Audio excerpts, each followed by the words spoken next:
Hi, I'm Lindsay Nataki, pediatric speech-language pathologist, and I'm here today to help you work on speech and language at home. Welcome back to my third and final part of my three-part series where I teamed up with Fluent AAC to teach you everything you need to know about AAC. Today I'm going to talk about how to use AAC.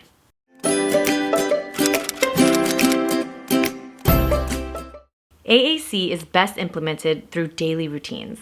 Make it natural and make it fun.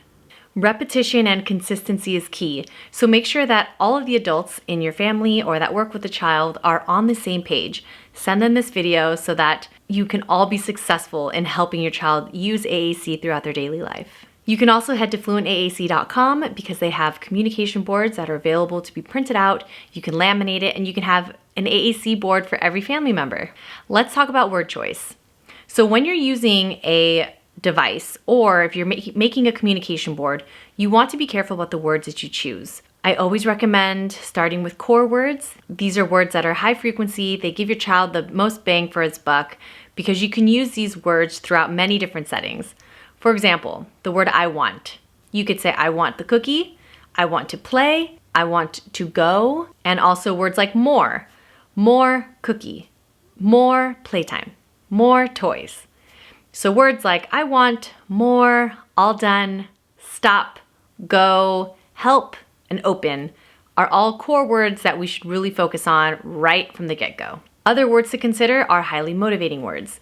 These are words that your child is very interested in. So dinosaurs or unicorns, then I would say put some of those words on the device or on the communication board as well. We don't want to start with too many fringe words. Those are words that are primarily nouns. So unlike core words, fringe words are pretty specific and can't really be generalized to other settings. For example, a cookie is only a cookie. A cow will always be a cow. So let's take requesting as an example.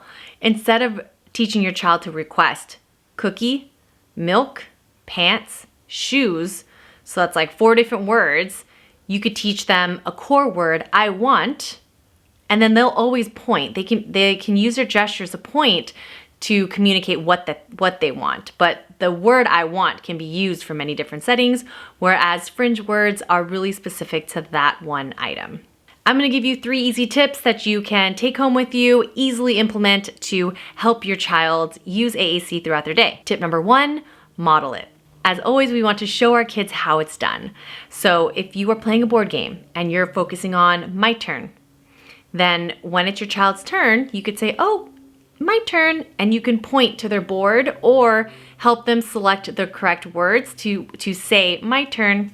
And then when it is your turn, you can have your communication board in front of you and you can model it. Oh, it's my turn.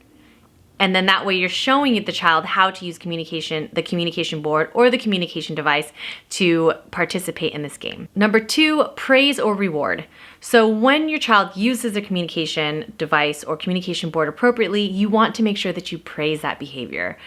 You want to make sure that they know that you understood them and that it makes you really happy that you understand. You can also reward them. So if they requested for a goldfish and they said, I want, and they pointed to the goldfish, you could say, great, thank you for telling me. And then you reward them with the goldfish. Make sure that if you have other kids or other adults in the family, that they also model this. So if big sister has a communication board and she says, I want gold, and she points to goldfish, then you use that same reaction with her. Oh my gosh, thank you so much for telling me. Here's a goldfish. That way the child will see the reaction and see that sister got what she wanted, and they are more likely to imitate that as well. Number 3, pay attention to the words that you're using. So the language that we use when it comes to AAC is going to be very similar to the words that we use when we are working with a child who is verbal. For example, we don't want to say things like find go on your device, push stop. We wouldn't say that with a child who is verbal. We would say tell me or say stop. And so we want to use that same language. And the reason why it's important is because we want to teach our child that this device is their voice.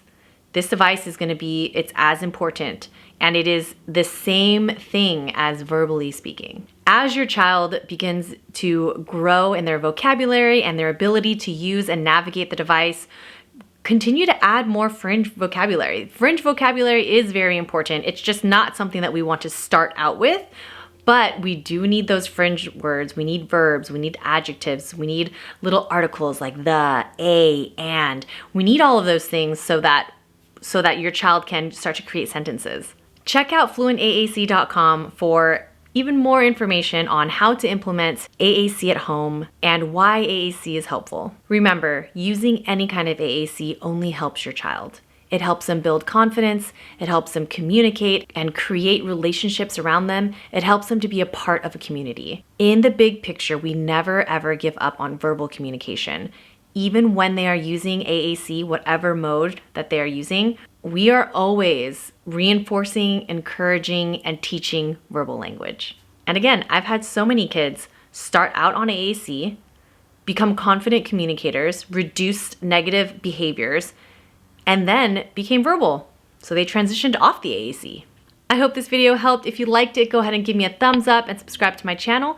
And as always, I will see you next time. Bye.